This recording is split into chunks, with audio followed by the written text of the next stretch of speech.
Graça e paz, queridos. Boa noite. Seja bem-vindo ao nosso canal do YouTube do Verbo da Vida de Casa Caiada. Nosso segundo vídeo colocado aqui dos cultos. Tem sido um tempo maravilhoso, um tempo de aprendizado, um tempo de estudo da palavra, um tempo de estudo das tecnologias para poder nos adaptarmos a esses dias. Mas eu creio que isso passará logo. Em nome de Jesus, eu creio que em breve estaremos juntos para a honra e glória do Senhor, irmãos. Amém? Deus me deu uma palavra. Nós vamos meditar sobre ela. Eu estava até estudando outra coisa, mas temos que ser guiados pelo Espírito, irmãos. E nesses dias, o Espírito Santo ele vai ser imprescindível para a nossa vida cristã. Ele sempre foi imprescindível, mas esses dias será mais ainda. Será que temos de mergulharmos na presença do Espírito para sermos guiados, amém? Então convido as pessoas que estão aí e ainda não chegaram. Nós vamos começar lendo a palavra em Efésios capítulo 5, a partir do versículo 15, amém? Abre tua Bíblia e nós vamos começar a ler agora, amém? Portanto, vede prudentemente como andais, não como nécios, e sim como sábios, remindo o tempo, porque os dias são maus. Por essa razão, não vos torneis insensatos, mas procurais compreender qual a vontade do Senhor. E não vos embriagueis com vinho, no qual há dissolução, mas enchei-vos do Espírito Santo. Falando entre vós com salmos, entoando e louvando de coração ao Senhor com hinos e cânticos espirituais, dando sempre graças por tudo a nosso Deus e Pai, em nome do nosso Senhor Jesus Cristo, e sujeitando-vos uns aos outros no temor de Cristo. Sabe, querido, é um tempo, Paulo já falava isso para os irmãos lá em Éfeso, que nós precisávamos nos encher do Espírito. Não é tempo de estarmos negligenciando as coisas do Senhor, não é tempo de estarmos brincando de ser crente. Existe muito do que vemos na igreja, muitos com assentimento mental em vez de ter fé. É um tempo de restaurarmos a fé dos irmãos que não têm essa fé. É um tempo de estudarmos a palavra e nós crescermos em fé, porque mesmo que nós tenhamos fé, nós precisamos fazê-la crescer. Então, a palavra de Deus nos diz assim, nesse versículo que eu achei maravilhoso, versículo 19, Efésios 5, 19. Falando entre vós com salmos, entoando e louvando de coração ao Senhor, com hinos e cânticos espirituais. Irmãos, é um tempo de nos enchermos do Espírito, mas a fórmula é essa, é buscando as coisas espirituais. Se você está fazendo coisas carnais, você vai se encher de coisas carnais. Não é tempo de você buscar as coisas carnais, é um tempo de nós nos enchermos do Espírito. E como é que nós fazemos isso? Ele fala no versículo aqui, remindo o tempo porque os dias são maus. Por essa razão não vos torneis insensatos, mas procurai compreender qual é a vontade do Senhor. O que é que Deus tem para a tua vida hoje, irmão? Deus sabia que nós iríamos passar por tudo isso que estamos passando. Deus está me lembrando, olha, você lembra que eu vi você passando por racionamento de energia, você achou que era o fim do mundo? Você viu quando se passou a crise da gasolina, que ninguém tinha combustível para se deslocar? Eu estava também presente. Você viu quando aconteceu tantas outras coisas na vida? Eu estava lembrando que quando eu era criança, ainda morava em Arco Verde, e teve uma crise, uma epidemia, se não me lembro, foi sarampo, catapora, e não existia vacina no Brasil, em Pernambuco. E nós tivemos que sair de Arco Verde para ir vacinar no aeroporto, que a vacina tinha chegado no aeroporto, não tinha ido nem para os postos de saúde. O nervosismo, o histerismo foi tão grande que ninguém nem esperou. O pessoal foi direto para o aeroporto e lá e foi vacinado várias pessoas. Então nós já passamos por muitas coisas, nós estamos crescendo, nós estamos amadurecendo. Algumas pessoas têm perguntado, isso é o fim dos tempos? Isso já é o início das tribulações, das dores? Sobre isso a gente vai falar no próximo culto, no domingo. Eu combinei com o Marco Aurélio, professor de escatologia do Rema, e nós vamos ter um tempo de tirar dúvidas. Eu vou incentivar vocês nesses dias a elaborarem perguntas, porque no domingo eu vou trabalhar com o Marco Aurélio sobre essas perguntas que vocês elaboraram. Mas independente de ser o tempo ou não, do fim dos tempos, é tempo de você remir o seu tempo. É tempo de você começar a estabelecer algumas prioridades na tua vida. Não é tempo mais nós temos assentimento mental. O que é um assentimento mental? É você achar, do ponto de vista racional, aquilo fazer sentido. E nós temos muitos cristãos que têm assentimento mental, mas não desenvolvem fé. E quando chega num momento como esse, o assentimento mental, meu amigo, corre. Não faz sentido, a mente não consegue entender. Então precisamos desenvolver a fé. Mas nós precisamos nos encher primeiro do Espírito. Precisamos começar a ter experiências com Deus. Precisamos começar a ver as coisas do ponto de vista espiritual. Irmão, tudo que está acontecendo nesse cenário não é uma coisa natural, é uma coisa com fundo espiritual. Você tem que entender que isso está dentro dos acontecimentos em que Deus sabia que iria acontecer. Então, não fica vendo só do ponto de vista natural. Eu vejo alguns irmãos tomando um zelo, tomando um cuidado, e eu concordo, eu tenho tomado também, porque nós precisamos ser zelosos, cautelosos, e nós precisamos orientar o nosso povo a que não se contamine. Nós não podemos estar negligenciando as coisas, mas nós precisamos ter fé, irmão. Nós precisamos ter fé, precisamos nos encher do Espírito, precisamos nos encher dessa palavra. A Bíblia fala, abre comigo lá em Hebreus 11, Hebreus 11, versículo 6. Hebreus 11, versículo 6, a Bíblia fala o seguinte: de fato, sem fé é impossível agradar a Deus, porquanto é necessário que aquele que se aproxima de Deus creia que Ele existe e que se torna galardoador do que os busca. Então, irmãos, nós precisamos entender que aquele que se aproxima de Deus. Eu queria lembrar de uma história, estou lembrando de uma história agora. Abre comigo em Atos, capítulo 8. Atos, capítulo 8. Muita palavra hoje, amém, amados? É para a edificação da igreja. Atos, capítulo 8, versículo 13. Ela fala sobre o Simão, o mágico. Simão, o mágico, viu Filipe realizando prodígios e milagres e as pessoas se convertendo. E Simão, o mágico, fala no versículo 13, capítulo 8, Atos, versículo 13. O próprio Simão abraçou a fé e, tendo sido batizado, acompanhava Filipe de perto, observando extasiado os sinais e grandes milagres praticados. Sabe, irmãos, nós vemos aqui um homem que se converteu, que foi batizado, que andava com um homem de Deus, o Filipe, que fazia prodígios e milagres em nome de Jesus. Mas olha comigo lá no versículo 18 desse mesmo capítulo. Vendo, porém, Simão, que pelo fato de imporem as mãos os apóstolos, irmãos,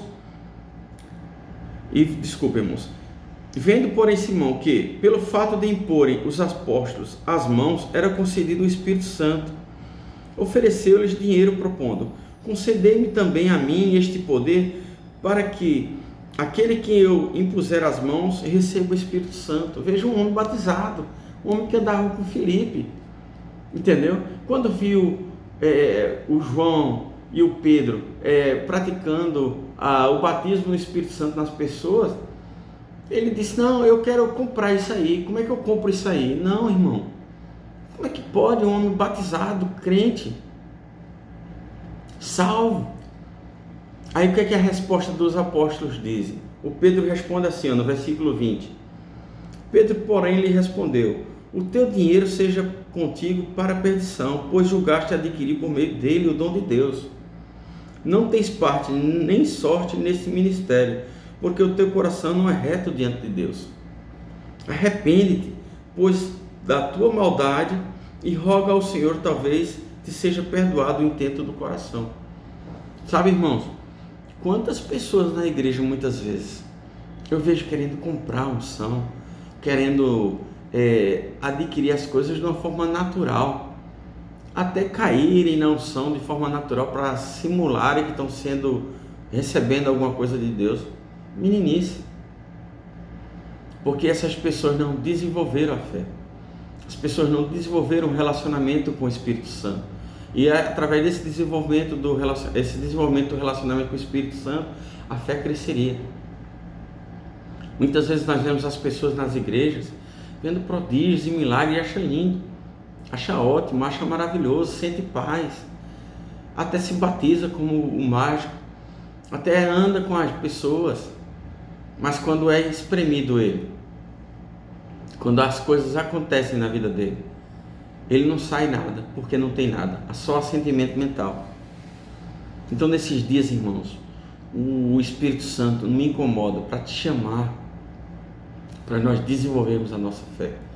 Como é que nós vamos começar a entender o que é fé e não é assentimento mental? Quando você crê que a palavra é a verdade.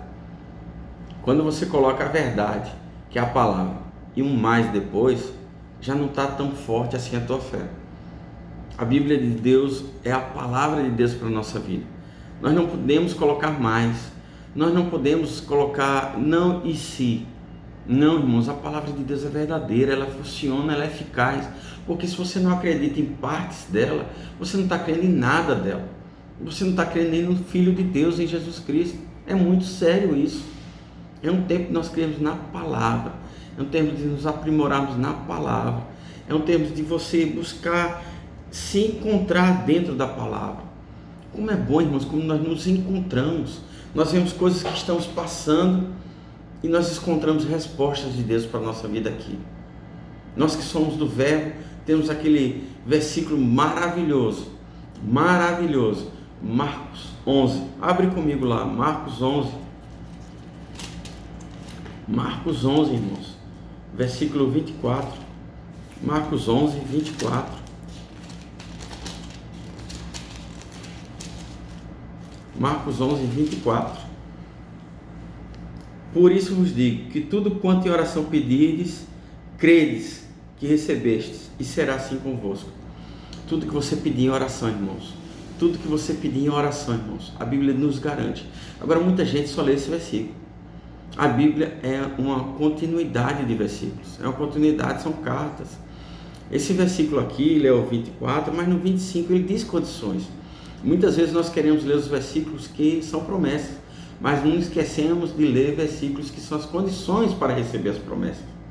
Então ele diz: e quando estiver orando, se tendes alguma coisa contra alguém, perdoai, para que o vosso Pai Celestial vos perdoe as vossas ofensas.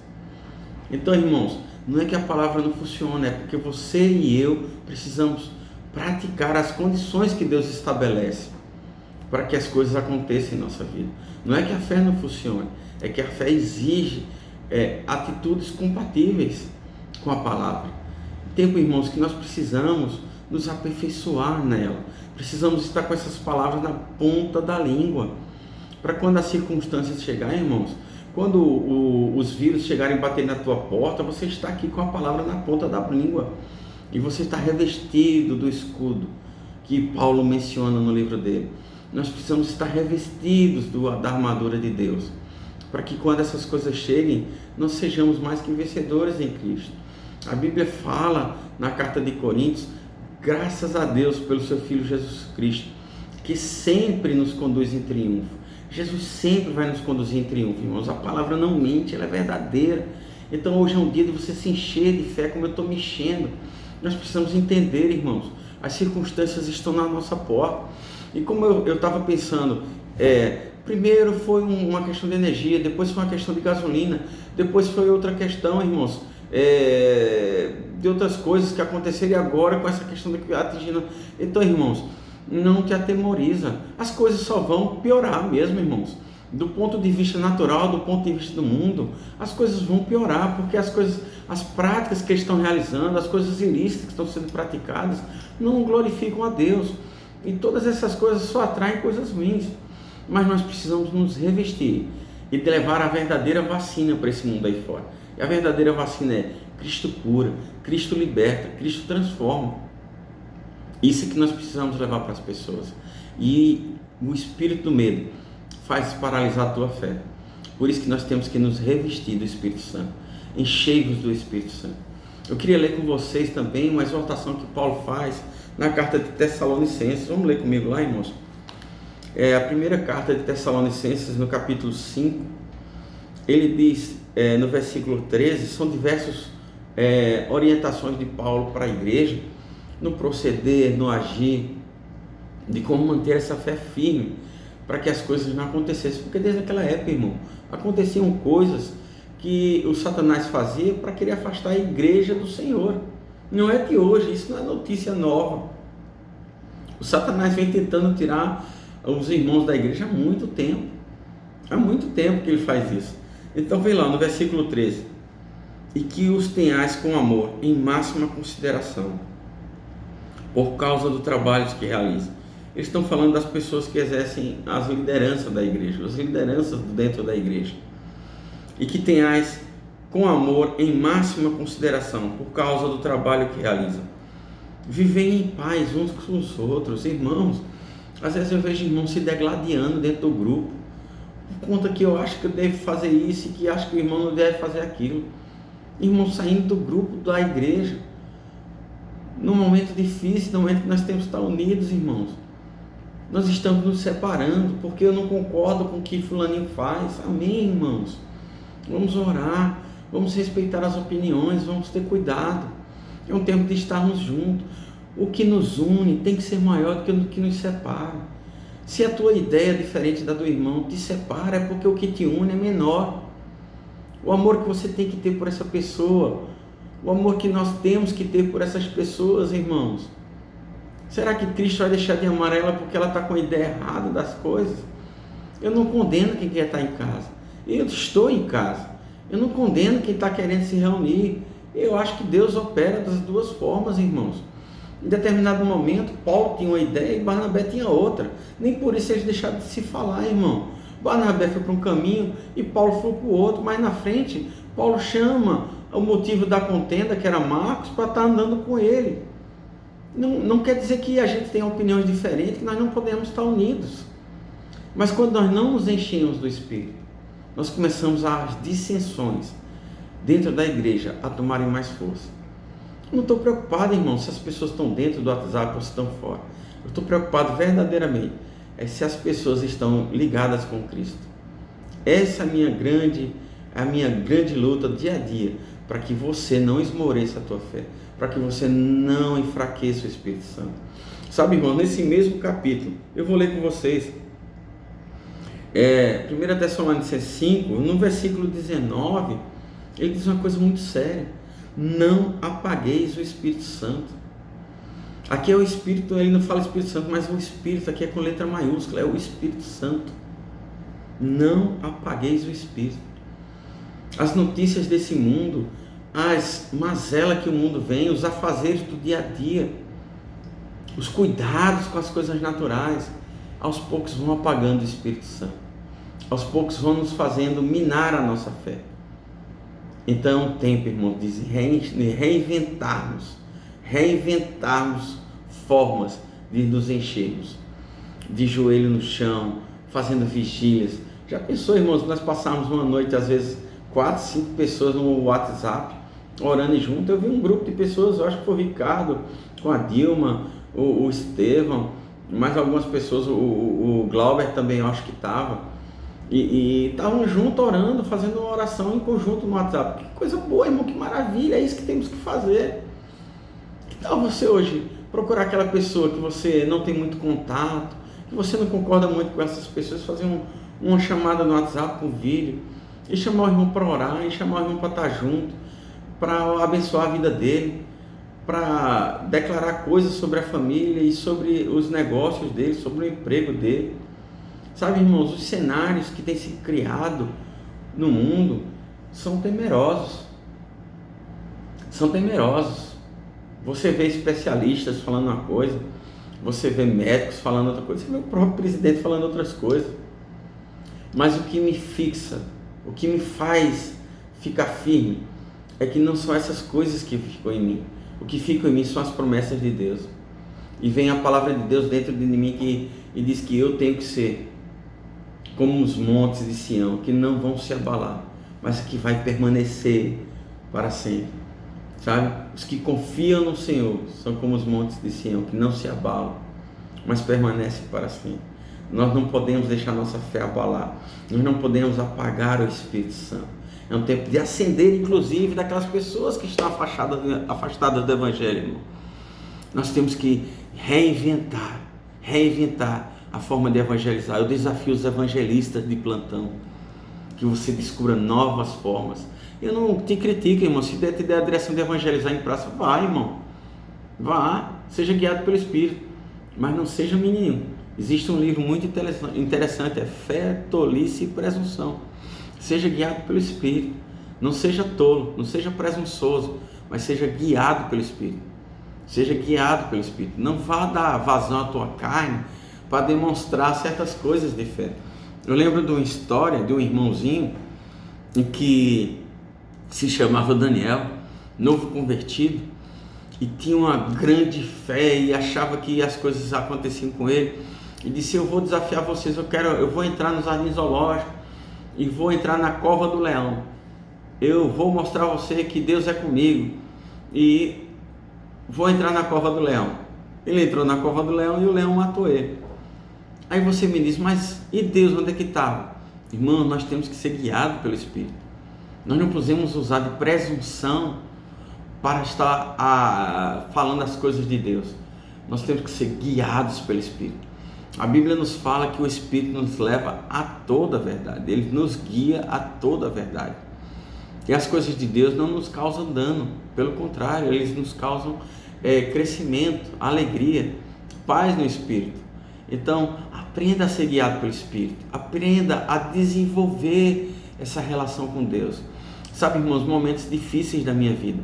Difíceis momentos da minha vida. E eu dizia: Senhor, eu preciso de Ti, Senhor.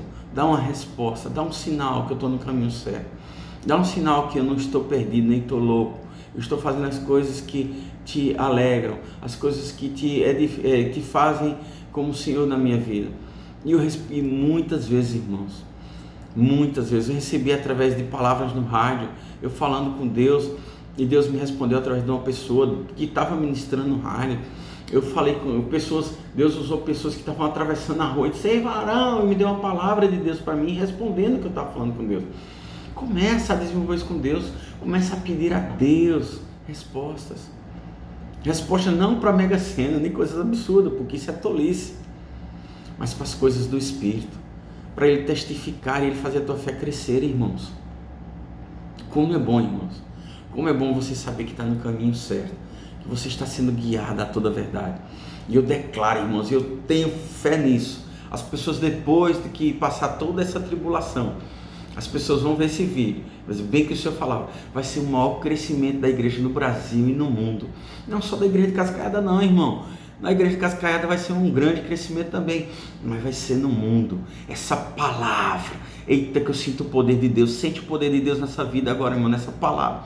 O poder de Deus sendo manifesto às vidas, o poder de Deus sendo levado ao Evangelho. Eu creio que tuas mãos, irmãos, abre tuas mãos assim agora e recebe isso de Deus, irmãos. As tuas mãos serão usadas para cura, para expulsar demônios, irmãos. Você imporá as mãos sobre os enfermos e eles serão curados. Creio que isso é verdade, creio que funciona ainda, irmãos. Eu sinto o poder de Deus nas minhas mãos, mas eu tenho que saber a hora, a forma, o lugar. A palavra de Deus nos fala em Eclesiastes 3 que a gente tem que saber o tempo de todas as coisas. Temos que discernir o tempo, o modo. A Bíblia nos fala que o sábio discerne o tempo e o modo. Então saiba discernir a estação, saiba discernir o tempo que você está vivendo. E vamos levantar essa igreja de Cristo gloriosa, alegre, irmão. Não te abate com as coisas do mundo, te enche do Espírito, Eu não aceito tristeza na tua vida, eu não aceito que você fique esmorecido com essas notícias e que você ache que é o fim do mundo. Irmãos, entenda uma coisa, você tem que entender, Paulo disse que você viver é Cristo e morrer é lucro, porque ele sabia quem ele é, ele sabia quem servia e ele sabia para onde ele iria. Nós não vamos começar a pedir para morrer, nós temos muito o que fazer aqui na terra. Eu declaro toda noite, irmãos, não morrerei, mas viverei e contarei os feitos do Senhor. Eu declaro isso toda noite antes de dormir, irmãos. Eu não tenho desejo de morrer agora, porque eu quero as milhares de vidas de Olinda resgatadas através da nossa igreja. Eu quero fazer parte disso, mas eu tenho que entender uma coisa, que se eu morrer eu sei para onde eu vou. Não é isso que vai me tirar da minha paz. Não é isso que vai tirar a minha alegria. Não é isso que vai deixar de fazer o que eu tenho que fazer na minha vida para cumprir os desígnios de Deus nela. Então te enche do Espírito, irmão. Se fortalece. Vamos orar um pelos outros. É o tempo da igreja. Conclama os irmãos. Convoca os irmãos para estarem unidos, para estarem orando, para fazer videoconferência, para fazer live. Faz uma live. Eu queria ver algumas lives aí de Sandra Roberta, ia ser maravilhoso, hein? Mulher de Deus, cheia do Espírito Santo. Eu creio que vou receber o vídeo dela para nós podermos compartilhar. É uma mulher cheia do poder de Deus. Eu fico vendo pessoas que tem tanto, irmãos, tanto, os Kleber como família, a fazer uma live ou fazer um vídeo com a família toda junto. Vai ser maravilhoso, irmão, vai ser edificante. Nós precisamos entender que nós precisamos crescer e o nosso crescimento vem do Senhor. E para que isso aconteça, nós precisamos aprender a ser guiados. Nós precisamos ser guiados para não deixar que o Espírito apague dentro de nós e nem nos nossos irmãos. Vamos assoprar o vento dentro deles. Vamos abanar esse fogo para que ele se reavive, para que ele se encha e que ele volte àquele primeiro amor que Apocalipse capítulo 2 fala. Então vamos nos encher, irmãos. Irmãos, não entre em contenda, não entre em discussões, evita essas discussões tolas. A Bíblia já nos exorta sobre isso. Essas contendas, essas coisas que não edificam a você, que não edificam o irmão, deixa isso para outro tempo, irmão. Deixa isso para outra hora. É um tempo, irmãos. Eu creio num tempo de nós sermos a resposta que o mundo precisa. Eu faço parte de vários grupos da empresa, faço parte de vários grupos de familiares, tenho vários amigos, várias pessoas até de São Paulo procurando, mas você não é pastor, o que está acontecendo? Várias pessoas me perguntando sobre Apocalipse, sobre os cavaleiros e sobre os selos, sobre as pragas. Meu Deus, irmãos, nós somos a resposta que o povo precisa. Eu vou insistir nisso em todo vídeo que eu falar. Você é a resposta que o mundo precisa para os dias de hoje. Não é vacina, não é Trump, não é Bolsonaro, não é nenhuma atitude que o governo possa tomar ou pode deixar de tomar. Não é eu deixar de ir para um grupo ou ir para um grupo. Não é isso que é a resposta. A resposta é Jesus. Jesus é a resposta. Ele veio para que todos tenham vida. Todos, irmãos. Existem muitas pessoas aí fora que não têm essa vida. A vida Zoé, a verdadeira vida de Deus. As pessoas precisam conhecer. E como eles conhecerão?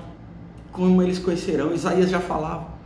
Deus já falava para Isaías, e como conhecerão se eu não tenho quem vir? Veja que naquela época, aproximadamente 700 anos antes de Jesus voltar, Deus já falava com Isaías, dizia, a quem enviarei? A quem enviarei? Como? E olha que naquela época não tinha WhatsApp, naquela época não tinha Instagram, naquela época não tinha condições nenhuma do povo conhecer como nós conhecemos hoje. Eu vejo certo ministro fazendo live com 2.000 pessoas, 2.500 pessoas. Veja que alcance maravilhoso, irmão. E Deus quer usar você também para isso. Ah, mas minha live vai ter 5 pessoas, irmãos. Se uma pessoa só se converter, será a bênção de Deus. Será festa no céu. Nós não vamos disputar a quantidade de pessoas. Os talentos foram diferentes. Mas aqueles que multiplicaram os talentos, eles receberam servo justo e fiel. Entra no repouso, entra no descanso do teu amado. Então não é a quantidade de pessoas, é fazer aquilo que Deus te chamou para fazer. E essa noite eu quero encerrar o culto orando contigo, para que você se encha do Espírito. Não, pastor, o senhor está dizendo que eu não sou cheio. Não, se encha mais do Espírito, se encha mais. Eu quero me encher mais do Espírito Santo. Eu não estou dizendo que você não é cheio, estou dizendo que nós temos que nos encher mais. Nós temos que assoprar o sopro do Espírito Santo na vida das pessoas. Nós temos que levar essa palavra. Nós temos que levar a salvação, as boas novas, mais que nunca hoje, esse evangelho são boas novas para mim, para você e para as pessoas que não conhecem. Ei, a boa nova para quem não tem esperança é que existe uma saída nesse fim do túnel. E essa saída no fim do túnel se chama Jesus. Então eu queria que você curvasse a tua cabeça, que você entendesse a importância que você tem nesse momento hoje no reino de Deus. como propagador do Evangelho. E eu quero que você que tem um chamado dentro dos 5 dons ministeriais, puxasse isso para você. Eu conversando ontem com uma pessoa, a pessoa disse: eu tenho um chamado, mas eu não exerço. Eu disse: você acha que Deus botou esse chamado em você para quê? Para ficar aí incubado? Não, irmão. Existe um chamado dentro de você. E você não espere vir 5 anjos com espada de fogo descendo num cavalo branco para tocar os clarinetes e as trombetas para anunciar que vai iniciar teu chamado. O meu chamado um dia começou quando eu comecei a me arrepender das coisas que fiz na carne. Quando eu comecei a entender que eu tinha que ser submisso e pedir perdão às pessoas que eu cometi erros, à minha liderança, aos meus colegas de trabalho da igreja. O meu chamado começou quando eu comecei a entender que eu tinha que me arrepender dos meus maus caminhos, que eu tinha que me submeter à minha liderança, que eu tinha que me submeter às coisas de Deus. E mais importante, que eu tinha que reacender esse fogo que eu tinha apagado dentro de mim no Espírito. Foi aí que o meu chamado começou a brilhar de novo. Foi aí que Deus começou a me chamar para aquilo que Ele tinha para a minha vida em Casa Caiada. Eu sabia que ia acontecer alguma coisa comigo dentro da igreja, e sabia que ia acontecer em Olinda. Já havia anos acontecendo isso dentro de mim. Eu já tinha falado isso para minha esposa, eu já tinha falado com o meu pastor, mas faltava eu entender que eu precisava me arrumar por dentro para que o meu chamado acontecesse. Então eu queria orar por você hoje, que tem um chamado de Deus. Você sabe porque sabe que Deus te chamou para determinada coisa. Eu quero orar por você essa noite. Eu declaro, Pai, sobre a vida dessas pessoas. Eu declaro sobre a vida dessas pessoas o chamado mais que nunca, mais do que nunca, ardendo dentro do espírito de cada um deles. Eu declaro, Senhor, que eles arrumarão estratégias de cumprir aquilo que Tu chamasse eles para cumprir. Em nome de Jesus, Pai, eu declaro que não vai faltar nada na vida dessas pessoas, Pai. Todos que estão assistindo esse vídeo, Pai, nós declaramos, Pai, a unção sobre a vida deles, a Tua proteção divina, Senhor. O Teu sangue, Senhor, está aspergido nos murais das nossas casas. Deus sabe que nós somos lavados e remidos pelo sangue de Jesus, que praga nenhuma chegará à nossa casa. Nós declaramos, Pai, que em tempos de falta, o povo de Deus será suprido abundantemente. Suprimento de Deus chegando na tua vida. Começa a receber, irmãos. Estica tuas mãos, abre tuas mãos, começa a receber o suprimento de Deus para a tua vida. Não tenha medo. Deus conhece teu endereço, Deus conhece teu telefone, Deus sabe a tua conta corrente, e começa a receber aquilo que você precisa de Deus para a tua vida. Começa a glorificar a Deus, começa a exaltá-lo por tudo que Ele faz e por tudo que Ele é na tua vida. Deus me perguntou esses dias, irmãos: você me ama pelo que eu posso te dar ou pelo que eu sou? É uma pergunta que nós vamos conversar com isso outro dia. Mas começa a pensar: você ama a Deus pelo que Ele pode te dar ou pelo que Ele é na tua vida? Amém? Amo vocês. Vamos estar juntos no domingo com Marco Aurélio, desenvolvendo perguntas e respostas sobre os últimos dias. Muitas pessoas estão com dúvidas, quer saber se já começou a tribulação entre você e nós ficamos, mas eu quero dizer, não começou, nós estamos aqui ainda, a Igreja de Cristo está aqui, e eu creio que a verdadeira tribulação só começará após o arrebatamento. Então nós cremos, mas tem muitas dúvidas, e eu vou pedir a vocês que passem no privado para mim perguntas escatológicas sobre que você tem sobre esses últimos dias, e eu vou estar junto com o Marco Aurélio aqui fazendo um bate-papo sobre isso, sobre escatologia, sobre os últimos dias. Vai ser um tempo maravilhoso, irmãos. Amo vocês. O shalom de Deus para a tua vida. Eu queria que vocês lembrassem dos dízimos e das ofertas. Nós precisamos cumprir os nossos compromissos, irmãos. Mais do que nunca, nós precisamos ser fiéis às coisas de Deus, como Ele é fiel às nossas coisas. E como eu te falei, muitas vezes nós não recebemos porque nós não obedecemos aquilo que Deus nos dá como comprometimento da nossa parte em relação a Ele. Amém? Amo vocês. Se você precisar de qualquer coisa, eu estou no Zap, me chama, me procura, eu vou na tua casa se houver necessidade. E amo vocês em Cristo Jesus. Shalom para vocês, em nome de Jesus.